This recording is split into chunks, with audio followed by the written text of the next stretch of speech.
Hold your breath, because the moment has arrived. In Solo Leveling, the game turns in a spectacular way.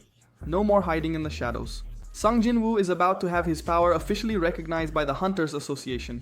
Witness the re-evaluation that will leave Guildmasters speechless and break all standards.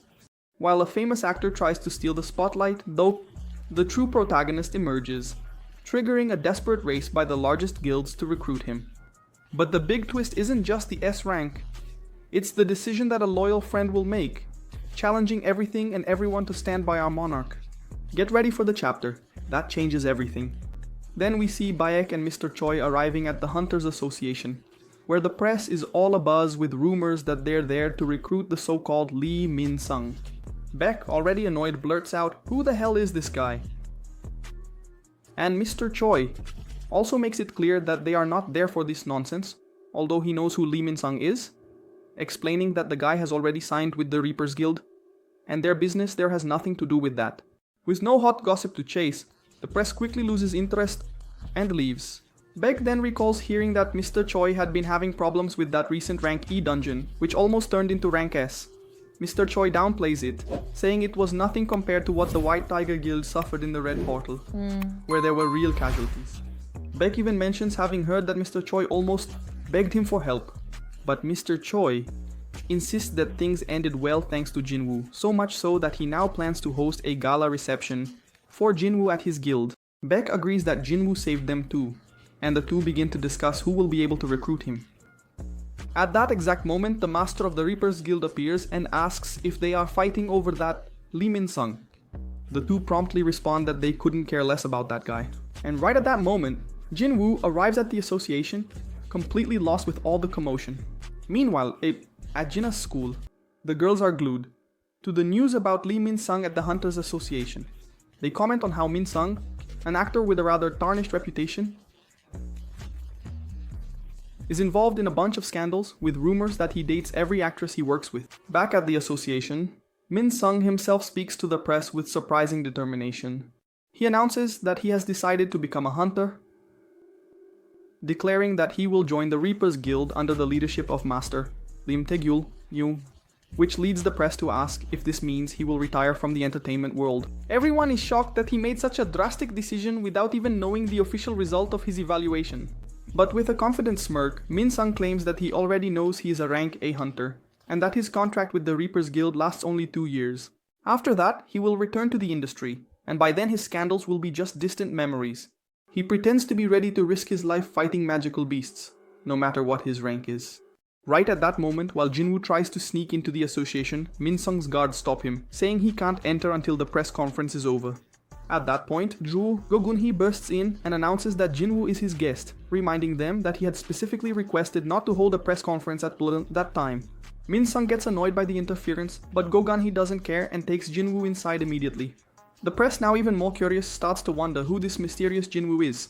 Meanwhile, Minsung tries to force his way into the association to get his evaluation. But Jincho intercepts him, informing him that he can't enter now because other people are being re-evaluated. Minsung, furious, asks Jincho if he realizes who he's talking to, threatening that a word from him could cost Jincho his job. But Jincho, clearly having no idea who he is, tells him to stay outside or else. Then we see Go Gunhee accompanying Jinwoo to the re-evaluation site, where Jinwoo notices that Mr. Choi and Baek are present to observe his results. Entering the evaluation room before they start reassessing his power, the evaluators ask what abilities he uses. Jinwoo casually demonstrates by summoning a single soldier, although Go Gunhee knows very well that this is just the tip of the iceberg, as Jincho has informed him about his true capabilities. Deciding that it's time to show what he's truly capable of, Jinwoo summons his entire army, declaring that he can bring out a few hundred more soldiers whenever he wants. Go Gunhee is visibly shocked by this demonstration, and both Mr. Choi and Baek can feel the absurd intensity of his magic, so powerful that it makes them wonder if his abilities surpass even their own power. In no time, the evaluation process ends, and Jinwoo receives a rank S hunter license. He thinks to himself that with this new status, no one will suspect if he sells the Orb of Avarice, using the money to properly equip himself. With renewed determination, he decides that his next target will be the Demon Castle, and Go Gunhee can hardly wait to see what he will be able to accomplish. Next, we see Jinwoo leaving the association with Mr. Choi and Baek eagerly waiting to talk to him about recruiting him, but he simply walks past them, insisting that he has other urgent matters to attend to.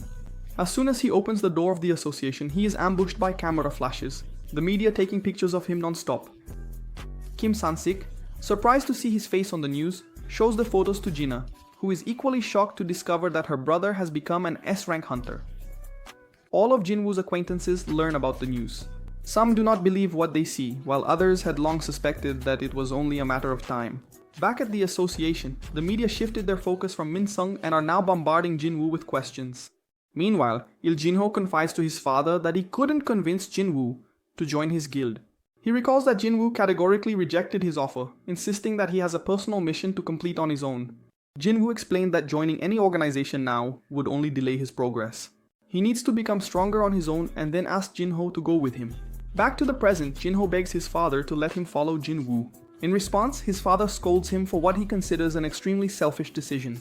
He reminds Jinho that he had originally entrusted this project to his own brother, Jinho's uncle, only to change plans due to Jinho's insistence. And now Jinho seems to want to abandon everything without having achieved anything. He challenges Jinho by asking if he thinks that's fair, which makes Jinho recall his experiences with Jinwoo and decide with determination that he needs to go with Jinwoo no matter what. At the same time, association staff are busy keeping the press away, preventing them from surrounding Jinwoo. Baek offers to take Jinwoo home, arguing that dealing with the media would be very tiring, but Jinwoo insists that he doesn't need it. With impressive speed, he escapes from the reporters while covering his face. Mr. Choi is shocked at how physically strong Jinwoo has become, despite his magical foundation, and Baek can barely keep up with his movements with his own eyes. Then he wonders if Jinwoo has become even more powerful since the last time they saw him. And Jinwoo himself thinks that all that remains now is to get the right equipment. Later, we see Jinwoo at an auction house, or specialized shop, where he tells an employee that he is looking for an item designed for protection against fire attacks. When the attendant asks about the intended use, Jinwoo explains that he needs something to withstand the intense heat inside a dungeon. He shows a cloak and some rings, noting that although they are reasonably priced, the cost is still a bit steep for him. He wonders if a discount would be possible, but the employee informs him that the prices are fixed. However, they add that if he can break the glass protecting the equipment, he can take it for free. Jinwoo is surprised by the employee's comment and gets ready to break the glass. Just as he is about to punch, the employee intervenes, explaining that they were just joking, and that even a slight vibration would trigger an alarm due to the incredible strength of the glass. He apologizes for having gone too far with the joke, leaving Jinwoo a bit embarrassed. Frustrated, Jinwoo tells the employee that he would rather see some real weapons then. The weapons specialist then takes him to show a selection of short swords and daggers. As they walk, the armor specialist notices that Jinwoo somehow managed to crack the glass, even without having touched it. Meanwhile, a particularly robust short sword is presented to Jinwoo, and he can hardly believe the absurd price, especially since its strength barely compares, at best, to Kasaka's venomous fang. In response, Jinwoo pulls out the Kasaka dagger he recently bought from his personal shop and asks the employee how much it would be worth on the market. They confidently say it could be sold for about 100 million gold, a value that shocks him, given that he originally paid only 2.8 million. This revelation convinces Jinwoo that the items bought from the shop are super valuable, and he starts to think that maybe he doesn't need to sell the Orb of Avarice after all. Taking a break, Jinwoo goes to the bathroom, and the scene shifts to the White Tiger Guild headquarters. There, Baek reflects on Jinwoo's immense strength, pondering how his second awakening might have ended a long time ago. However, he continues to grow stronger. Baek wonders if he has been approaching things the wrong way, and starts to consider that maybe Jinwoo is a hunter who can continue to become stronger indefinitely. The narrative then cuts to Jinwoo's house, where Jina notices that the media has finally stopped bothering their home, an event that makes her happy because it means she can return to school in peace. Jinwoo speculates that the association must have intervened to ensure their privacy. Teasingly, Jina suggests that he could be on TV if he wanted, but begs him not to drag her into it. Jinwoo shrugs, admitting that it's out of his control, and then announces that he will be away for a week starting tomorrow. A revelation that leaves Jina surprised and curious about his plans. At that moment, Jinwoo appears at the door. When Jina asks if he is one of Jinwoo's friends, Jinwoo clarifies that he is actually Jinwoo's right-hand man.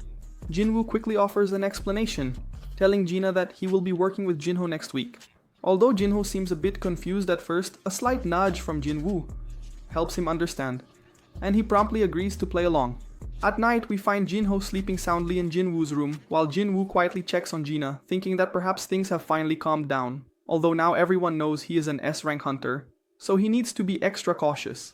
To ensure safety, he summons the tank gods from before, but quickly notices that only 3 are there, remembering that tank originally had 4. One of the guards reminds him that the 4th was thrown against the ceiling by one of Jinwoo's previous attacks, and his shadow extraction couldn't recover it. Jinwoo shrugs, deciding that 3 gods are enough. He then leaves one of them along with 2 regular gods to watch over Gina. Then while on the rooftop, Jinwoo reflects on the need to reinforce the neighborhood's security and orders some of his soldiers to patrol the area, ensuring it remains peaceful. Above, we then see a majestic flying magical beast crossing the sky. The next day, Jinwoo and Jinho are seen driving together. Jinho thanks Jinwoo for letting him stay the night, and Jinwoo reassures him, saying he doesn't need to worry about him running away from home. Jinho then asks about Jinwoo's business in the S Tower, or Demon Castle. Jinwoo reveals that he is scheduled to train there for an entire week. To Jinho's great surprise, after all, he is already an S-rank hunter. Jinwoo simply responds that he still believes in the pursuit of greater strength, a sentiment that doesn't surprise Jinho that much. Later, inside the imposing Demon Tower, Jinwoo, adorned with his water-based ring and wind cloak, embarks on his latest conquest. He receives a mission to kill the demon monarch Baran, who resides on the top floor, with a reward promising a runestone for the shadow exchange ability, plus 30 skill points. Excited by the challenge and the rewards offered, he teleports to the 66th floor. In another scene, Jinho's mother is seen talking to his father, astonished that their son has left home. While the father seems indifferent, he suddenly faints. Back at the demon castle, Jinho is locked in combat with the formidable boss monster. In the heat of the battle, he summons Tuska and hands him the Orb of Avarice. Tuska responds by unleashing a powerful fire spell that reduces the monster to ashes. Impressed by the display, Jinho decides to carefully consider when to use Tuska's abilities in the future. Later, we see Jinho's father awake in the hospital, knowing that Jinho came to visit him. His wife confesses that she lied to Jinho about the collapse being due to overwork, and they recall the doctor's grim explanation. He contracted the so-called eternal sleep disease, a condition where a person is overwhelmed by sleep until eventually falling into an endless slumber. Jinho's father kept wondering why he had contracted this terrible disease, and the doctor explained that people with low mana resistance are especially prone to it, if exposed for a long time. The doctor even asked if any of his friends or relatives were hunters, which made both him and his wife think of their own son Jinho. But the doctor admitted that the exact cause was still not confirmed. Frustrated, Jinho's father then began to wonder if he might have been completely wiped out by this cruel world. Meanwhile, at the country's border, a squad of hunters was patrolling the area when they encountered that flying magical beast we saw earlier. They stopped, all scratching their heads and wondering what the heck that was. Back at the demon castle, Jinwoo leveled up after his recent battles. He explains that he reorganized his soldiers into 6 separate teams, each operating on its own with 2 simple orders. First, eliminate all visible enemies, and second, notify him as soon as they find the permit. He admits that this strategy means he won't be able to grab any loot besides the permit, but it's a more efficient plan overall. However, his progress has slowed considerably since he reached the 80th floor. While pondering what might be causing the delay, he suddenly notices a drastic drop in his MP. It turns out that someone has been continuously eliminating his soldiers, specifically targeting his team A. Jinwoo is shocked that an enemy here could defeat a team of his high-level orcs, so he calls his team back and personally goes out to investigate. Arriving at the location, he discovers that Team B was also hit and concludes that the enemy must indeed be very strong. But something doesn't make sense. He notes that Tuski's team was much closer to Team A. However, the enemy chose to attack Team B, which was farther away. It dawns on him that this adversary must have known that Tuski was too powerful to face, and therefore deliberately chose weaker opponents. Jinho then deduces that the next target will probably be the Ice Bear Squadron, and surely he soon spots some Demon Knights attacking the Ice Bears. The Demon Knights destroy the bears as if they were nothing, and Jinwoo observes them in stealth mode. Satisfied with his performance, he deactivates the stealth. One of the knights charges at him, but he quickly dispatches the attacker. Then, as 2 more attackers join the fight, he easily tears them apart, leaving only their leader standing. He advances towards her, but she seems scared and backs away. At that moment, Jinwoo reflects on his long-standing curiosity about whether magical beasts feel fear, and finally confirms with a mischievous smile that yes, they are indeed very afraid.